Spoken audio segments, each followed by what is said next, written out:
Bien, bueno, bienvenidos a la segunda parte de este video de metabolismo. En esta parte vamos a analizar lo que es el proceso de fotosíntesis, ¿sí? Les pido que tengan a mano sus cuadernillos y además que tengan a mano sus apuntes de clase, ¿ok? Para esto vamos a empezar diciendo que antes tenemos que hacer un análisis previo de algunas cosas que hasta aquí no sabemos, ¿sí? Entonces vamos a hablar primero de los cloroplastos, ¿sí? Los cloroplastos, como vemos acá, esta imagen, sí, que ustedes la tienen en sus cuadernillos, una imagen un poco más grande para poder analizarla. Sí, los cloroplastos son las organelas donde se lleva a cabo la fotosíntesis justamente en eucariontes fotosintéticos, plantas y algas, ¿sí? Los cloroplastos son organelas que tienen información genética, tienen ADN y tienen además los elementos necesarios para replicar este ADN y expresarlo, ¿sí? Así como también tienen ribosomas para la síntesis de algunas proteínas propias de esta organela, ¿sí? Además, tenemos que saber que las mitocondrias, o sea, los cloroplastos, perdón, al igual que las mitocondrias, están rodeados por dos membranas, membrana externa, membrana interna, y esto genera un espacio intermembrana, que es esto que vemos, o sea, vendría siendo como esta zona de por acá, ¿sí? La membrana externa es permeable a pequeñas moléculas, la membrana interna, a diferencia de la mitocondria, es lisa, es decir, que aquí no hay crestas, ¿sí? Pero sigue siendo una membrana, una barrera de permeabilidad, esta membrana interna, ¿sí? Esta membrana interna contiene proteínas transportadoras que a su vez regulan el movimiento, ¿sí? El paso de cosas hacia adentro y hacia afuera del cloroplasto. La membrana interna rodea una solución que se denomina estroma, ¿sí? Esta solución es diferente en composición al citoplasma celular, ¿sí? Es una solución densa que sería las veces de matriz eh, mitocondrial, ¿ok? En esta estroma encontramos las membranas tilacoides, que son estos sacos aplanados que podemos ver aquí, ¿sí? O como una pila de monedas, ¿sí? Este conjunto este conjunto de tilacoides se denomina grana, ¿sí? Se agrupan en esta pila que se denomina grana y están intercomunicados por una membrana tilacoide que se denomina lamela, ¿ok? ¿Sí? La membrana se llama lamela. Las membranas tilacoides, a su vez, ¿sí? Encierran un espacio denominado lumen, que contiene una solución densa, espesa, de diferente composición a la estroma, ¿sí? En los tilacoides ocurren las reacciones luminosas, ¿sí? Y las reacciones que fijan el carbono ocurren en la estroma. Esto por un lado debemos saber del cloroplasto. Aquí vamos a hablar de forma muy breve de la naturaleza de la luz, pero yo les pido que ustedes hagan la lectura correspondiente en el cuadernillo. Vamos a decir algunas cosas de la luz, ¿sí? Muy brevemente. Cosas que son de importancia para el análisis de la fotosíntesis a continuación. Entonces, vamos a decir ¿qué es la longitud de onda, por ejemplo? ¿Sí? Las longitudes de onda son las distancias que hay entre las crestas o los máximos de estas ondas, ¿sí? La distancia que hay entre acá y acá se denomina longitud de onda, ¿sí? Y que esta longitud de onda puede ser sumamente pequeña, muy pequeña, de medirse en nanómetros, o puede ser muy grande, de medirse en kilómetros, como por ejemplo una onda de radio de baja frecuencia, ¿sí? Eso por un lado. Después, por otro lado, vamos a analizar qué es o sea, qué es un fotón, ¿sí? Entonces vamos a decir que Einstein, ¿sí? Él propuso un modelo corpuscular de la luz en el cual dijo que un haz de luz está compuesto por unos paquetes pequeños de energía que se llaman cuantos de luz o fotones, y que su energía no es la misma para todos los tipos de luz, sino que la energía de este fotón o cuanto de luz es inversamente proporcional a la longitud de onda. Es decir, cuanto mayor es la longitud de onda, como sería este caso, menor es la energía de ese fotón. ¿Sí? Acá vemos que la longitud de onda es más corta y acá es mayor, entonces este de arriba va a tener más energía y este va a tener menos energía. Y luego otro elemento que debemos analizar, ¿sí? Son los pigmentos, ¿sí? Un pigmento es cualquier sustancia que puede absorber la luz, ¿sí? Lo cual nos permite que los sistemas vivos la puedan utilizar, ¿sí? Los pigmentos no absorben luz de cualquier longitud de onda o de cualquier manera, sino que tienen un patrón de absorción y este patrón se llama espectro de absorción, ¿sí?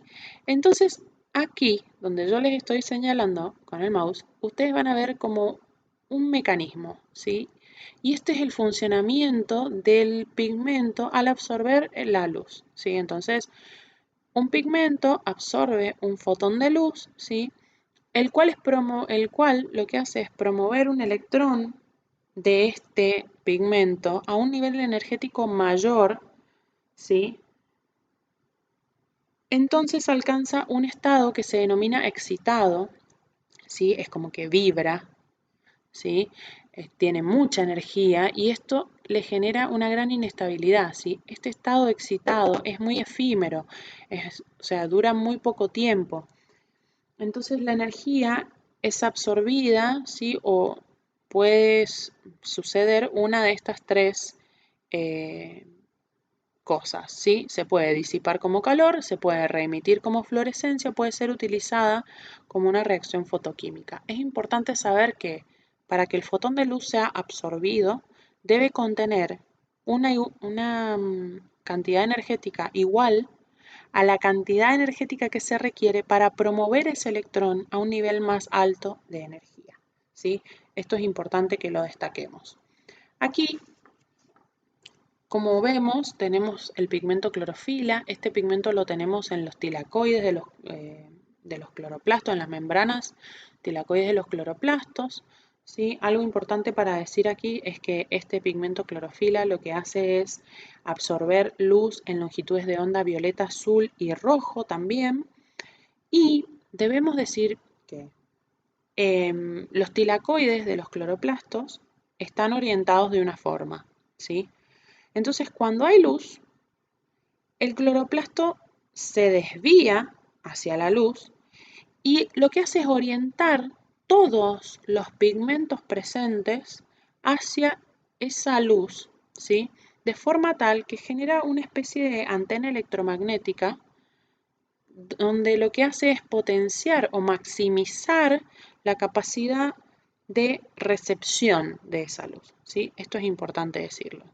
Tenemos que saber también que hay diferentes tipos de clorofila, la clorofila A, la clorofila B y la clorofila C, y que además hay otros pigmentos como los carotenoides, ¿sí? Que son pigmentos rojos o anaranjados, y que hay pigmentos como las ficobilinas que son rojos y azules, ¿sí? Esto es importante. Y otra cosa importante a destacar, también a decir, es que las clorofilas, ¿sí? Y los carotenoides, los cuales ustedes los tienen bien detallados en la página 42 de su cuadernillo. Las clorofilas y los carotenoides están unidos, ¿sí? De forma no covalente a proteínas que atraviesan las membranas de los tilacoides y forman una antena clorofílica o un complejo de captación de luz, ¿sí? Esto es muy importante porque luego va a ser utilizado en los procesos que vamos a estudiar a continuación, ¿sí? Y por último, algo que también debemos destacar es una breve reseña histórica, ¿sí? Donde yo se las he puesto acá para que ustedes la contemplen y la analicen, pero no la vamos a trabajar en este video en sí. Aquí lo que ven es que no siempre hemos conocido la fotosíntesis de la forma en que la conocemos hoy, sino que hubo un largo proceso de descubrimientos, de reacciones y de dónde venían las cosas que participan en la fotosíntesis. Y bueno, costó un montón de tiempo descubrir cómo era que funcionaba y pulir el entendimiento de este mecanismo, así que yo les pido que ustedes lean esto, ¿sí? Esto es extraído, esta imagen es extraída de sus apuntes de clase, así que les voy a pedir que la tengan en cuenta y que realicen la lectura correspondiente. Vamos ahora sí a hablar finalmente de lo que es la fotosíntesis, ¿sí? Entonces vamos a decir acá, ¿sí? Yo les he puesto conceptualmente un pequeño resumen donde vamos a decir que la fotosíntesis, perdón, es una serie de reacciones complejas en las cuales ocurren en los organismos fotosintéticos, ¿sí? Donde se obtiene oxígeno e hidratos de carbono simples a partir de dióxido de carbono y agua con la intervención justamente de la energía lumínica captada por estos pigmentos que veníamos nombrando, ¿sí? En este cuadro lo que ustedes tienen es un resumen de las etapas de la fotosíntesis muy resumidamente, ¿sí? Sumamente resumidos, ¿sí? Donde nos vamos a amigar con esta etapa lumínica o reacciones que capturan energía lumínica y las reacciones que fijan carbono, ¿sí? Y los resultados. Vean que en este cuadro también pueden encontrar la ubicación de donde ocurren estas reacciones. Muy importante tener en cuenta esto, al igual que cuando estudiamos el proceso de oxidación. Entonces vamos a decir que la primera etapa es la etapa lumínica y se inicia cuando el pigmento absorbe este fotón de luz y esto inicia una secuencia de transporte de electrones que a su vez genera un gradiente de protones a partir de la cual se sintetiza ATP y por otro lado se reduce la molécula de NADP, ¿sí? Que lo vemos acá, NADP, que es una coenzima análoga a lo que sería el NAD, ¿sí? Que en este caso se llama NADP, ¿sí? NADP más es su forma oxidada y NADPH es la forma reducida, ¿ok? Y luego tenemos las reacciones que fijan carbono, la etapa de fijación de carbono, donde los productos de la primera etapa, la etapa lumínica, que son el ATP y el NADPH, ¿sí? Van a participar en la síntesis de azúcares, ¿sí? En la producción de azúcares. Y si bien aquí, esta mal llamada etapa oscura, si bien aquí la luz no es directamente necesaria para las reacciones de fijación, muchas de las enzimas que forman parte de esta etapa van a estar reguladas o activadas de forma indirecta por la luz, ¿sí? Entonces es importante que sepamos esto, que está mal llamada etapa oscura. Esto es extraído de la página 36 de sus cuadernillos, es un esquema global de la fotosíntesis, ¿sí? Aquí pueden ver el cloroplasto de nuevo, donde estamos ubicados, aquí vemos el tilacoide, ¿sí? Vemos la etapa de la luz, etapa lumínica, ¿sí? Y luego vemos aquí el ciclo de Calvin, que estas son etapas que ya vamos a analizar con más profundidad. En esta zona tenemos las reacciones dependientes de la luz y en esta zona las reacciones que fijan carbono. Esto es a modo de esquema general de cómo es llevada a cabo la fotosíntesis, ¿sí? Y tenemos también este esquema que me gustó para el análisis de la fotosíntesis. Esto es extraído de sus apuntes de clase, ¿sí? Entonces acá lo que ustedes van a ver es también en una forma resumida lo que entra, ¿sí? Los productos y lo que sale, y esto que sepan que hace referencia a un azúcar, ¿sí? Bien, acá ven que estos son los productos de la primera etapa, ¿sí? Esta es la etapa de fijación de carbono, ¿sí? Aquí las tienen bien detalladas, ¿sí? Un poco más simplificadas, pero a su vez está bien detallado esto, ¿sí? Bueno, entonces vamos a analizar rápidamente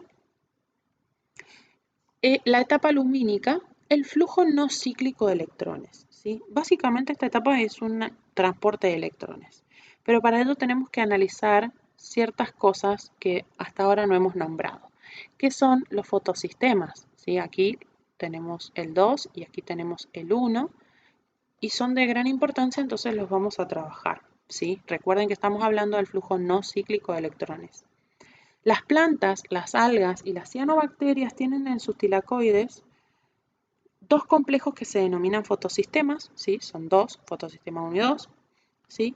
Que están formados por proteínas, ¿sí? Como aquí y aquí, ¿sí? Cada fotosistema está formado por una antena colectora de energía lumínica. Ojo al piojo con eso, ¿sí? Por algo les hice hincapié en los pigmentos. Y también este fotosistema tiene un centro de reacción fotoquímico que contiene una molécula reactiva de clorofila A, ¿sí? Tiene además otras moléculas, pero de gran importancia es decir que en ese centro hay clorofila A, ¿ok? En el fotosistema 1, que es este que está acá, la molécula, o sea, este fotosistema difiere de este fotosistema en el pico de absorción de la clorofila presente, ¿sí? De la clorofila A. Es decir, en el fotosistema 1, el pico de absorción de la molécula de clorofila es de 700 nanómetros, ¿sí? Esta clorofila la vamos a denominar P700, ¿sí? Se la conoce como P700. Y en el fotosistema 2, el pico de absorción de la clorofila es de 680 nanómetros. Entonces la vamos a denominar P680, ¿sí? Fotosistema 1 y fotosistema 2. A grandes rasgos, a muy grandes rasgos, vamos a decir que el fotosistema 2 capta la luz, ¿sí? Este fotosistema lo que hace es promover un electrón de la molécula de clorofila a un aceptor primario, ¿sí? Y luego este electrón va a ser transferido a una serie de transportadores por medio de reacciones redox, ¿sí? O sea, el fotosistema 2 capta la luz, ¿sí? Capta el fotón de luz. Esto lo que hace es promover un electrón de la clorofila a una serie, ¿sí? A un aceptor primario de este fotosistema que luego da lugar o es transferido a través de una serie de transportadores, ¿sí? Que son por medio de reacciones redox, ¿ok? Hasta alcanzar el fotosistema 1, ¿sí? Partimos de acá, vamos avanzando hasta llegar al fotosistema 1, ¿sí? Hasta alcanzar el P700, ¿sí? El centro de reacción de ese fotosistema. Una vez que se ha transferido ese electrón desde el fotosistema 2 al 1, este P680, ¿sí? Recibe un electrón y vuelve a su estado neutro. Esto es importante. Este electrón es cedido por el agua de forma indirecta a través de otros dadores de electrones, uno de los cuales, bueno, es un complejo que contiene manganeso, ¿sí? Bien, repasemos esto entonces. El fotosistema 2 capta el fotón de luz, el fotón, ¿sí?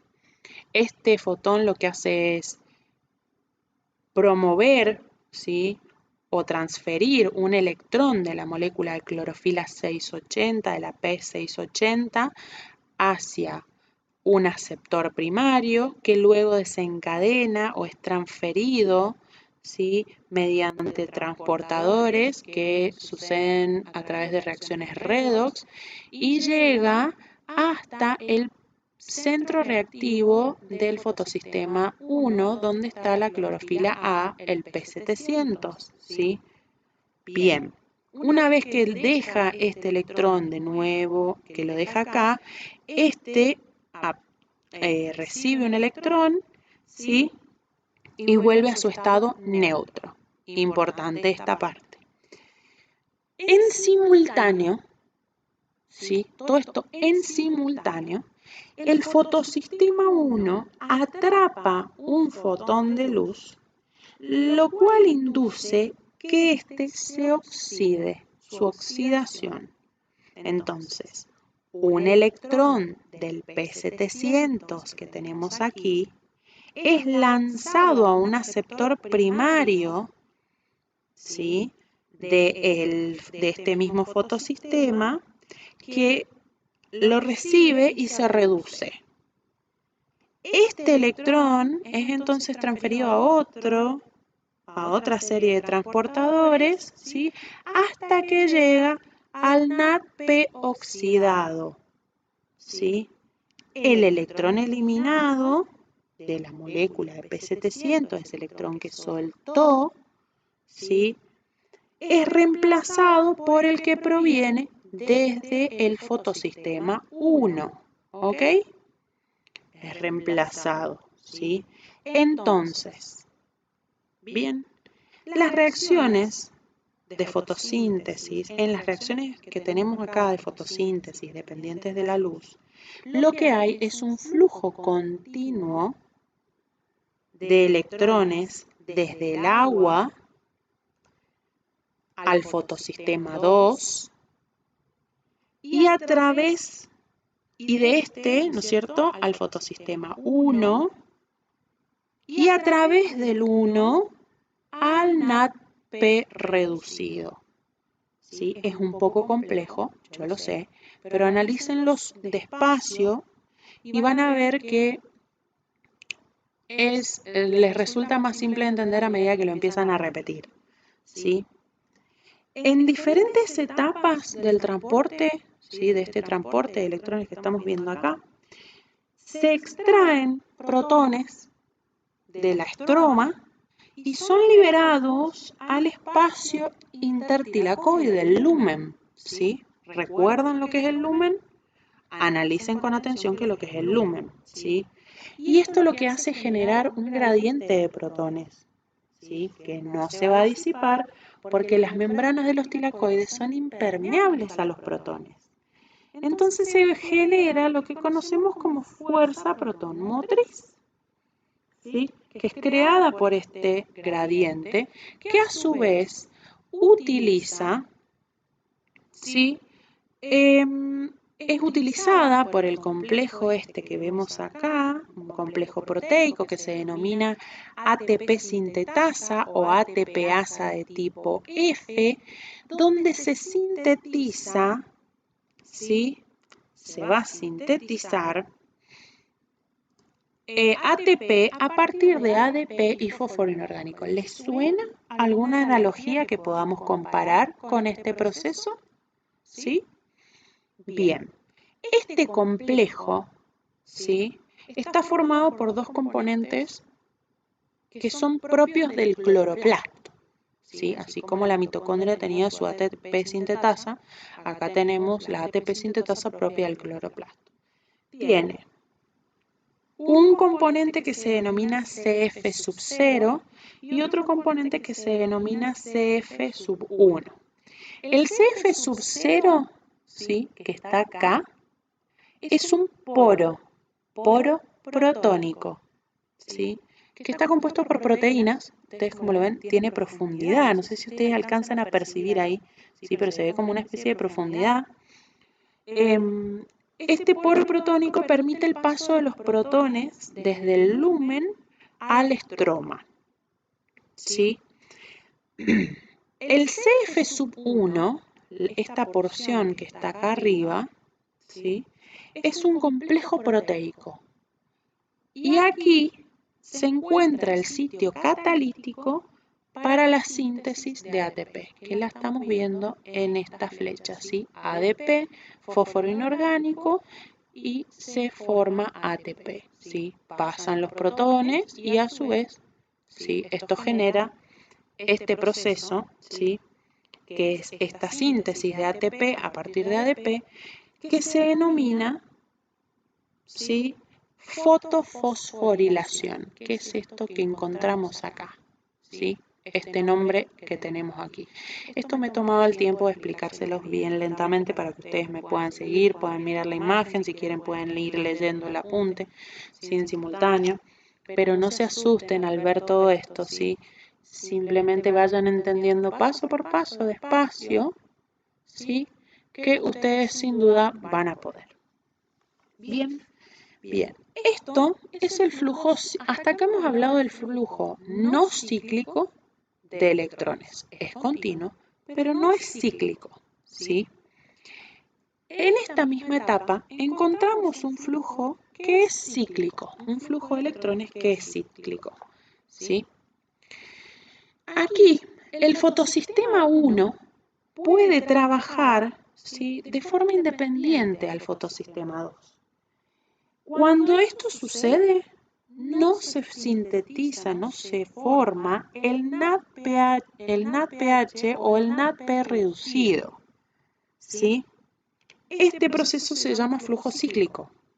Entonces, los electrones son lanzados, ¿sí?, del fotosistema, o sea, del P700, ¿sí?, el fotosistema 1, al aceptor primario, ¿sí? Y esto no alcanza como destino final a el NAD oxidado, el NADP oxidado, ¿sí? No llega al NADP oxidado. En cambio, estos electrones van a ser transferidos a un transportador de electrones que es intermediario entre el fotosistema 1 y el 2, desde donde van a ser nuevamente restituidos, ¿sí?, o devueltos a la molécula de P700. Bien, yo sé que es un poco complejo esto también, pero analícenlo paso por paso, ¿sí? En el transcurso de este pasaje, ¿sí?, en esto igual se genera un gradiente de protones y su fuerza proton motriz de igual forma permite la síntesis de ATP, ¿sí? Esto sucede. Se genera, este flujo cíclico, genera como producto ATP, pero no va a producir el NADP reducido, el NADPH, ¿sí? Acá no va a haber eso, ¿sí? Y es una ruta alternativa, ¿sí?, que lo que hace es que esta ruta permite regular la cantidad de ATP y de NADP reducidos que se forman en presencia de luz de acuerdo a la necesidad de las plantas, ¿sí? Yo sé que es complejo. Pongan pausa en el video y vayan a analizar la página 47 de sus cuadernillos, donde van a encontrar la explicación teórica completa, ¿sí? Vamos a continuar.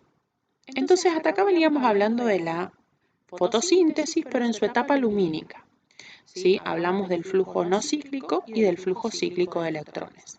Y ahora vamos a hablar de la etapa enzimática, ¿sí? En la etapa enzimática ocurren las reacciones que fijan carbono, en las cuales el ATP y el NADP reducido que se formaron en esta etapa anterior, en la etapa lumínica, se van a utilizar en la reducción de carbono, ¿sí?, del carbono, del dióxido de carbono, a un azúcar simple, o sea, dióxido de carbono a un azúcar simple, ¿sí?, como es la glucosa. Esta incorporación de dióxido de carbono a compuestos orgánicos se conoce como fijación del carbono, ¿sí? Hasta acá, ¿sí?, estamos hablando de qué es esta etapa enzimática, ¿sí?, que es esta etapa de fijación de carbono. Entonces aquí puede ocurrir una de dos cosas. Una es la vía de los 3 carbonos, donde ocurre el ciclo de Calvin, y la otra va a ser la vía de los 4 carbonos, que ya la vamos a analizar. En la vía de los 3 carbonos, ¿sí?, la reducción o la fijación del carbono ocurre en la estroma en forma cíclica, y eso se denomina ciclo de Calvin en honor a la persona que lo descubrió, ¿sí? Es análogo al ciclo de Krebs. ¿Por qué? Porque, bueno, claramente es un ciclo, ¿sí?, como vemos acá, en el que en cada vuelta del ciclo se regenera ese mismo compuesto inicial, ¿sí? En el caso del ciclo de Calvin, el compuesto inicial que se regenera es un azúcar de 5 fosfatos, de 5 carbonos, con dos fosfatos que se llama rubilosa bifosfato, ¿sí? De forma abreviada, ustedes pueden ver acá, RUBB, rubilosa bifosfato, ¿sí? Esto es lo que se regenera en este ciclo de Calvin, ¿sí? El ciclo inicia, y por eso acá tienen este sector, esta flecha que están viendo acá, en este recuadro negro, ¿sí? El ciclo comienza o se inicia o da comienzo cuando el dióxido de carbono, ¿sí?, se une a la rubilosa bifosfato, este azúcar de 5 carbonos con 2 fosfatos unidos, y luego está azúcar de 5 carbonos, ¿sí?, al acoplar el dióxido de carbono, mediante la acción de una enzima, ¿sí?, nos va a dar como resultado dos moléculas de un compuesto de 3 carbonos que se denomina fosfoglicerato, ¿sí? Esto se abrevia PGA, fosfoglicerato, ¿sí?, de forma abreviada PGA, que lo tienen aquí en este círculo, ¿sí? Dos moléculas de 3 carbonos, y esto es lo que le otorga el nombre a esta vía. ¿Ok? Este es el paso previo al ciclo de Calvin, ¿sí? Y ahí va derechito a este proceso. ¿Ok? Bien, entonces, como habíamos dicho acá, como dijimos acá, esta reacción, ¿sí?, es catalizada por una enzima que se denomina, ¿sí?, rubilosa bifosfato carboxilasa, ¿sí?, que es una enzima. Esta enzima también se denomina rubisco, ¿sí?, esta que ven acá, esta enzima también se denomina rubisco, y esta enzima representa más del 25% de las proteínas totales que hay en los cloroplastos. Es considerada la proteína más abundante del mundo, ¿sí? Es de gran importancia biológica. Bien, entonces vamos a hacer un análisis muy simple de este ciclo, esta serie de reacciones, esta secuencia de reacciones. Necesitamos 3 vueltas de ciclo para obtener el producto inmediato, el primer producto inmediato de gran importancia, que es una molécula de gliceraldehído fosfato o PGAL, ¿sí? 3 vueltas para obtener una molécula de gliceraldehído fosfato, ¿sí? Este gliceraldehído fosfato puede reaccionar y producir un azúcar de 6 fosfatos, pero este gliceraldehído fosfato tiene 3 carbonos. Entonces tenemos que comprender esta relación. Se van a necesitar 6 vueltas del ciclo para producir 2 moléculas de gliceraldehído fosfato que luego van a dar lugar a una molécula de glucosa, ¿sí?, un azúcar de 6 carbonos. Bien, tenemos que entender que algunas enzimas, ¿sí?, de este ciclo están reguladas de forma indirecta por la luz, es decir, que la luz otorga las condiciones óptimas de operación. Esto quiere decir que la luz estimula de forma indirecta este ciclo, ¿sí?, y que las reacciones de fijación de carbono son inhibidas en la oscuridad. Bien, hasta acá, por favor, analicen con mucho cuidado lo que hemos hablado hasta acá. Sí, yo sé que es intenso, pero si ustedes lo leen con mucho amor, les va a resultar bastante fácil. Entonces vamos a ver acá, ¿sí?, un proceso que sucede en la etapa enzimática que se llama fotorrespiración, que se da cuando hay poca concentración de dióxido de carbono, ¿sí? Entonces nosotros habíamos dicho que cuando hay suficiente cantidad de dióxido de carbono, ¿sí?, la rubilosa bifosfato carboxilasa fija de forma eficiente este dióxido de carbono y lo integra al ciclo de Calvin. Pero cuando la concentración de dióxido disminuye o es muy poca, ¿sí? En relación a la concentración de oxígeno, como pueden ver acá, ¿sí? Poco dióxido de carbono, mucho oxígeno, ¿sí? En la hoja de la planta me refiero, ¿sí? Esta misma enzima, la rubilosa bifosfato carboxilasa, cataliza la reacción de la rubilosa bifosfato, pero con el oxígeno. Y esto forma lo que vemos acá, el ácido glicólico, ¿sí? Un producto, un compuesto intermedio, ¿sí? Que luego se dirige a un proceso que se llama fotorrespiración. A ver, vamos por partes. Esta función, este cambio de función en esta enzima carboxilasa, se ve favorecida por altas temperaturas, ¿sí?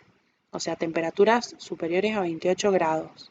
Es decir, que en temperaturas mayores a 28 grados va a funcionar como una oxidasa y no como una carboxilasa.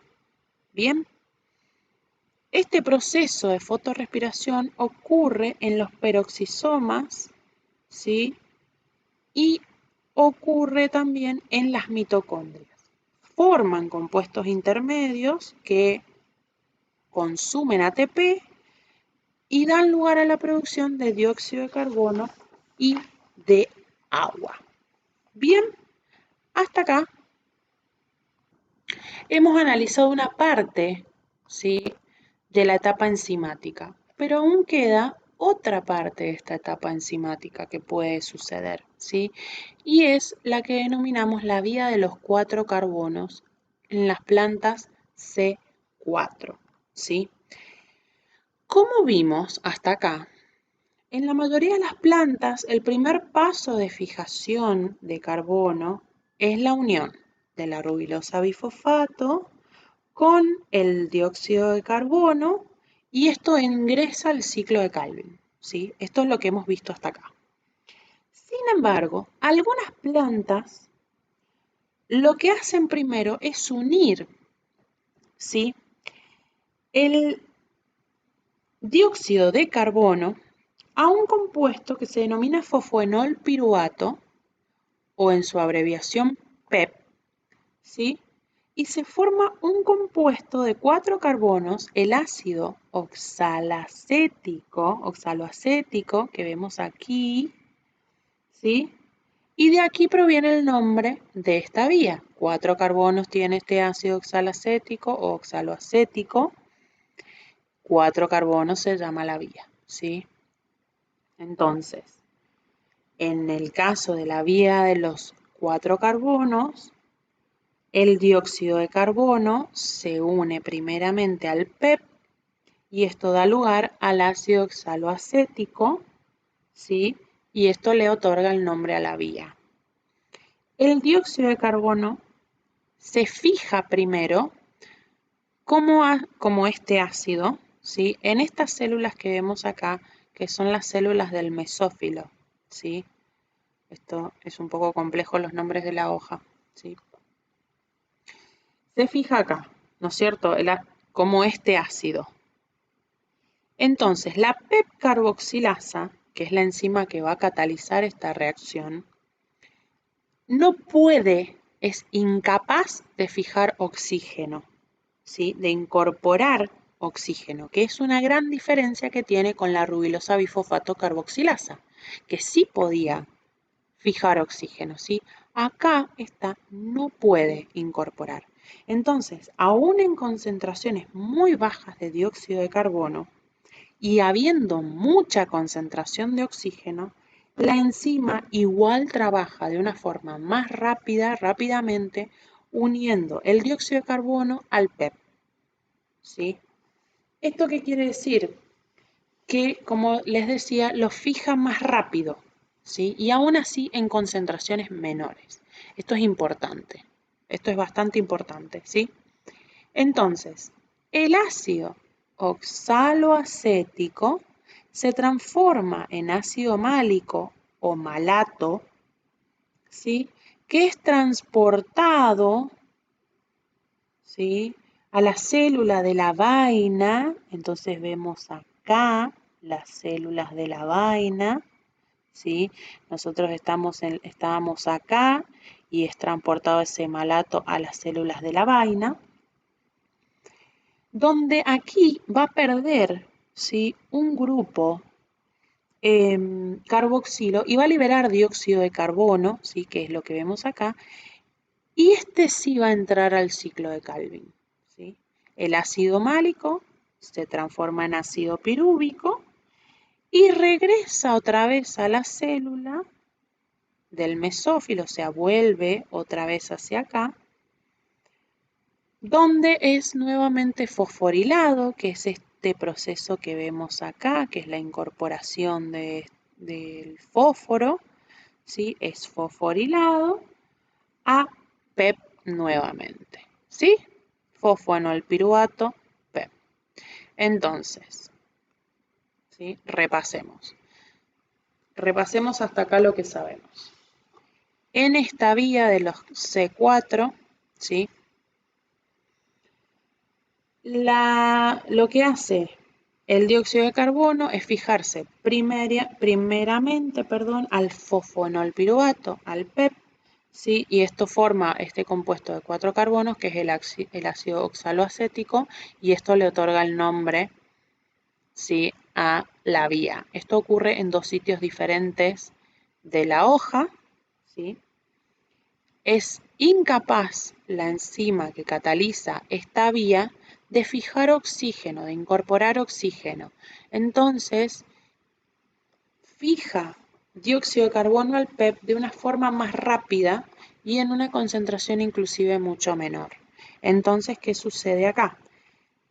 El ácido oxaloacético se transforma en ácido málico, pasa a las células de la vaina, donde libera dióxido de carbono y pierde un grupo carboxilo, ¿sí? E ingresa aquí recién al ciclo de Calvin y luego vuelve a las células del mesófilo donde es fosforilado en este proceso, ¿sí? Y vuelve a ser PEP, ¿sí? Y esto es la vía C4. Yo sé que parece complicada, pero como les digo, vayan de a partes analizando lo que les voy diciendo en el video. Bien, aquí tienen un resumen. Esto lo tienen ustedes en sus apuntes, ¿sí? En la página 54. Es un cuadro resumen de las 2 vías de las plantas C3 y las plantas C4, a modo de que ustedes puedan comparar, ¿sí? Así que les pido que lo miren con detenimiento y por supuesto sepan que cualquier duda o cualquier consulta estamos para ayudarlos, ¿sí? Espero que este video haya colaborado un poco a entender lo que es el proceso de fotosíntesis, ¿sí? Muchas gracias a todos por su atención y que les deseo un buen día. Nos vemos luego. Hasta luego.